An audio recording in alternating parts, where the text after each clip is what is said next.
단 한 번에 합격하기 전산회계 1급 9번째 시간입니다. 자, 이번에는 투자 자산에 대해서 들어갈게요. 자, 투자라고 하는 것은 우리가 비유동 자산의 첫 번째 나오는 자산이죠. 자, 1년 이상 걸려서 현금화 시킬 수 있는 자산을 우리가 이제 비유동 자산이다 이렇게 있고, 거기 첫 번째가 투자 자산입니다. 자, 여기 이제 보시면 장기 금융 상품이다 이렇게 나와 있어요. 그러니까 만기일이 1년 이상 들어가는 거죠. 자, 그 장기 금융 상품에 보면 특정 현금과 예금이라고 나와 있는데, 자, 이것은 뭐냐면 당좌 예금을 개설할 때 있어서의 은행에서 보증금을 받아요. 그러니까 그 당좌 예금이라고 하는 거, 수표를 발행하는 예금이라는 건 우리 들어봤잖아요. 그러면 은행마다 이 당좌 예금을 계산할 때 보증금을 받게 되는데, 수표를 남발해 놓고 뭐 도망을 가게 되면 은행이 꼼빡 다 뒤집어 써야 되는 그런 부분이 있어서 보증금을 받게 됩니다. 그래서 이 당좌 개설 보증금은 당좌를 해지할 때나 찾을 수가 있어요. 그래서 그 당좌 개설 보증금을 우리는 이제 뭐라고 쓰냐면 특정 현금과 예금이다 이렇게 쓴다는 거 알아두시고요. 자, 장기성 예금은 우리가 알고 계시죠? 만기가 1년 이상 되는 예금. 이자가 높겠죠. 그죠? 자, 그 다음에 이제 제일 중요한 매도 가능 증권에 대해서 보도록 합니다.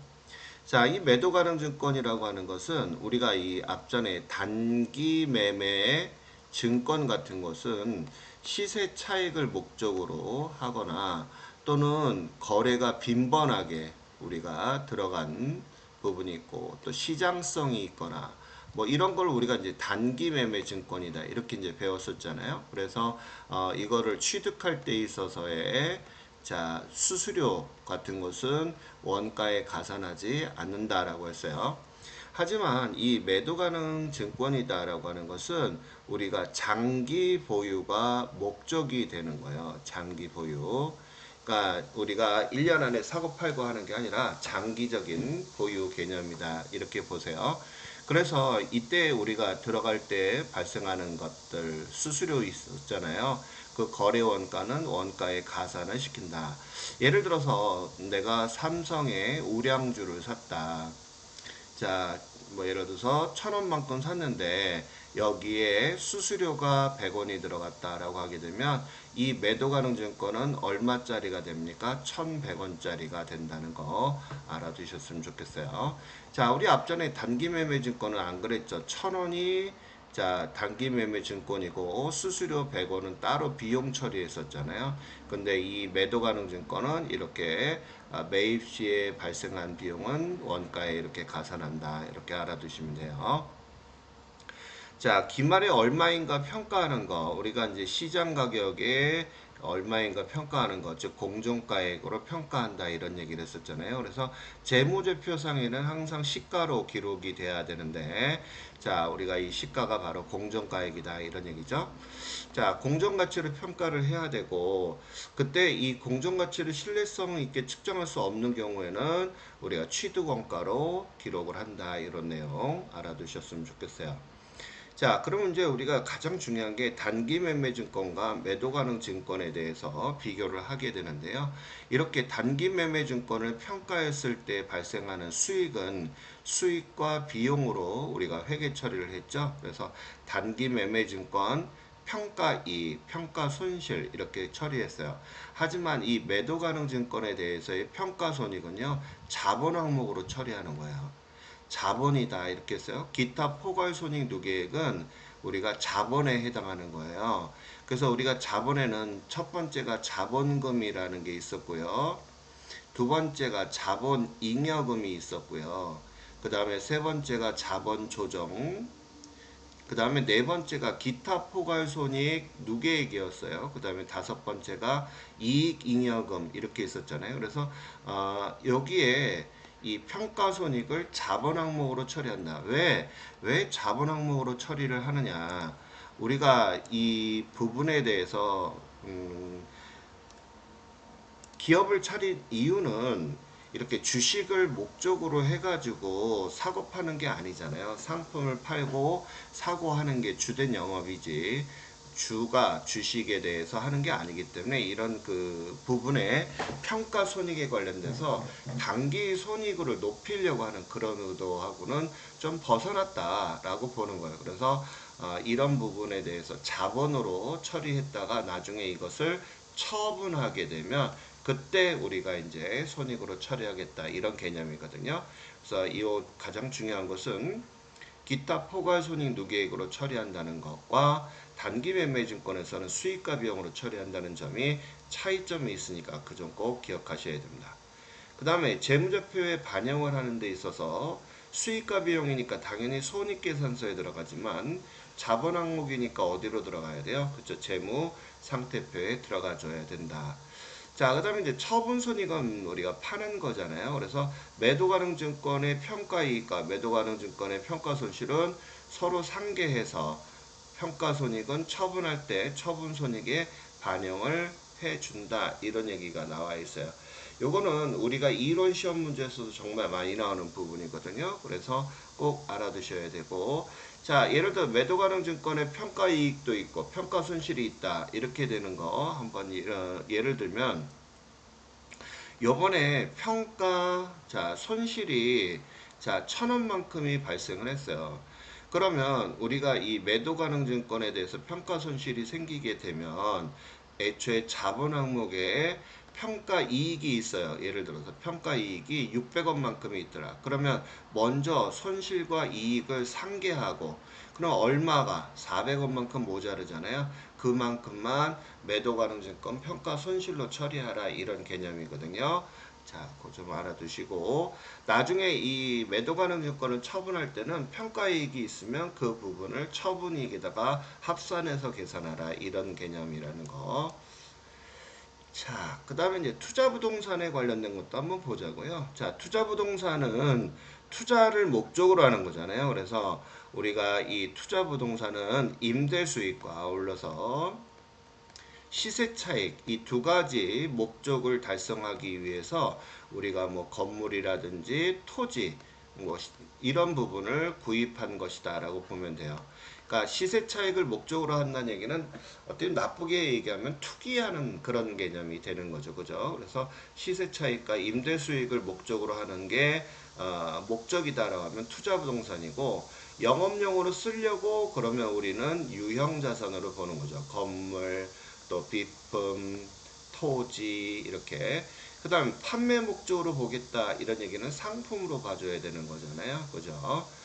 자, 그 다음에 이제 퇴직연금에 대해서도 시험 문제가 많이 나오는데 자, 우리가 이 퇴직금에 대해서 우리가 회계 처리하는 방법은 두 가지 방법이 있어요. 자, 이렇게 보면 확정기여형과 확정급여형 이렇게 두 가지가 있거든요.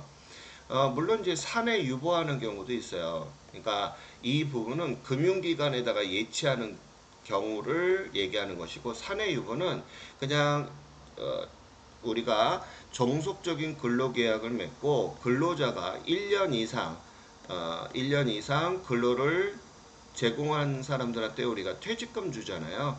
그 퇴직금을 금융기관에 예치하는 게 아니라 회사 내 그냥 보유하는 이런 형태로 취하는 경우도 있죠. 근데 문제가 있어요. 사내 유보를 하게 되면 회사가 부도가 나거나 하게 되면 어때요? 못 받는 경우들이 되게 많거든요. 그래서 이렇게 금융기관에다 예치하는 경우들이 많죠. 그러면 이때 퇴직급여에 관련돼서 확정급여형은 이 퇴직금을 회사가 직접 관리하고 그 다음에 종업원한테 퇴직금을 지급하는 형태가 바로 이 확정급여형 DB형입니다. 하지만 이 확정기여형은 회사에서 종업원의 계좌에다가 퇴직금을 정산해서 종업원이 가입한 계좌로 입금을 해주면 그 다음서부터는 종업원이 직접 퇴직금을 관리하는 거예요. 그러면 종업원들이 증권에다가 투자할 수도 있고 보험회사에다가도 퇴직금을 할 수도 있고 여러 가지 관리를 하겠죠.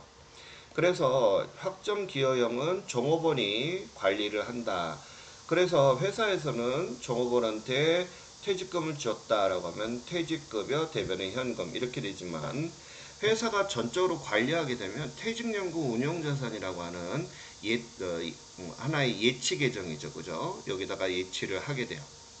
그러면 종업원들의 퇴직금들이 다 이 안에 들어있으니까 당연히 여기에 모두부터요 이자 수익도 발생을 하게 되겠죠. 이자 수익은 회사 거죠. 그죠? 자, 여기에서의 종업원이 관리하는 퇴직금에 수익이 발생했다. 그러면 누구 거예요? 종업원 거예요. 이 차이점이 있다는 거. 그래서 확정기여형은 이렇게 기여형으로 해서 퇴직금이 나갔다 하게 되면 차변의 퇴직급여라고 하면 회사에서는 회계 처리가 끝나는 거고, 자, 이 확정급여형 같은 경우는 이 회사가 직접 관리한다라고 그랬었잖아요. 그래서 운영 수익이 발생한다, 이자 수익이 발생한다 그러면 퇴직연금 운용자산의 예치금이 더 늘어나겠죠. 그죠? 자, 이렇게 들어간다는 거 알아두시면 돼요. 나중에 A가 퇴직을 한다라고 하게 되면 어떻게 돼요? 차변에 퇴직급여 이렇게 나가고 대변은 퇴직연금 운용자산 통장에서 돈이 빠져나가겠죠. 그죠? 자, 이렇게 퇴직금을 지급하는 형태가 된다는 거. 자, 그럼 이제 기타 투자 자산이 있어요. 장기 대여. 자, 우리가 빌려준 돈, 1년 이상 빌려준 돈. 그럼 우리가 1년 이상 돈을 빌려주면 어때요? 고액의 이자를 받겠죠. 그죠? 은행보다도 은행에서 돈을 못 빌리니까 돈을 빌리는 거 아니에요. 그러니까 당연히 이자도 높겠죠. 그 다음에 만기 보유증권 같은 경우는 사채인 경우가 있는데요. 사채는 보통이 3년, 5년, 7년, 9년 이렇게 만기까지 보유하는 게 목적이에요.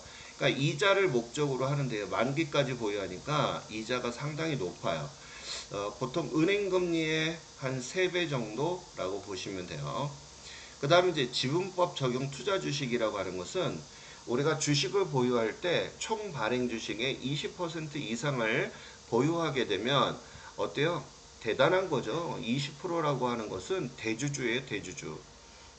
보통이 우리가 뭐 삼성이나 이재용 회장이 각 계열사의 지분율은 2%, 3%밖에 안 되거든요.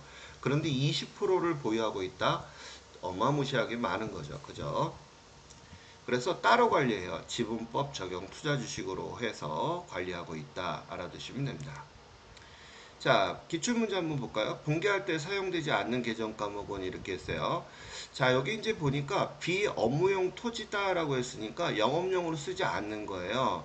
그럼 결론적으로 이거는 뭐예요? 비업무용 토지란 얘기는 내가 뭐를 목적으로, 시세 차익을 목적으로 구입을 한다. 즉, 투자 부동산을 얘기하는 거죠. 그래서 구입했다 700만원 주고 먼저 지급한 계약금 70만원을 차감하고, 자, 70만원 계약을 앞전에 했었으니까 계약금을 미리 지급하면 우리는 선급금이라고 하잖아요. 70만원을 앞전에 현금으로 지급한 거를 차감하고, 그러니까 차변에 있는 게 대변에 오겠죠. 그죠? 하고 나머지 50%는 타사가 타인이 발행한 수표니까 현금 들어가겠죠. 나머지는 어음을 발행했다라고 했는데요. 자, 여기서 주의하실 게 있어요.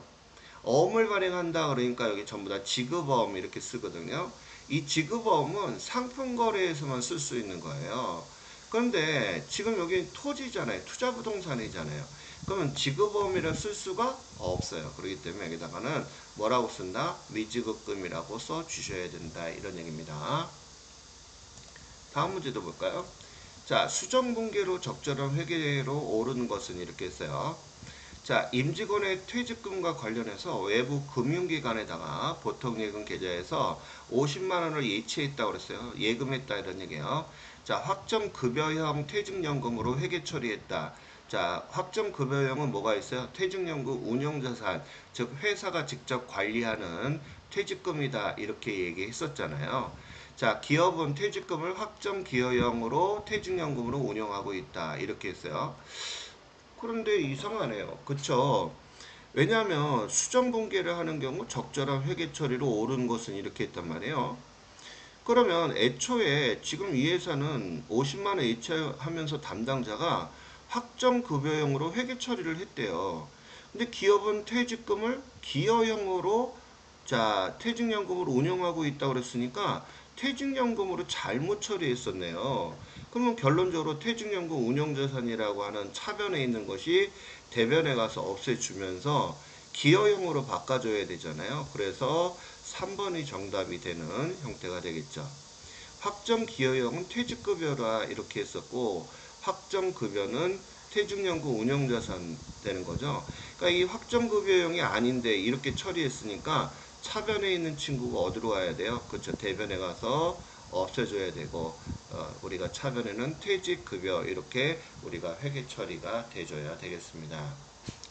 자, 이번 시간에는 우리가 간단하게 설명을 했지만 제가 이 기출문제 풀이하면서 이런 내용들의 문제들을 좀 다룰 거예요. 그러니까 잘 정리하셨으면 좋겠습니다. 자, 수업하시느라 수고하셨어요. 감사합니다.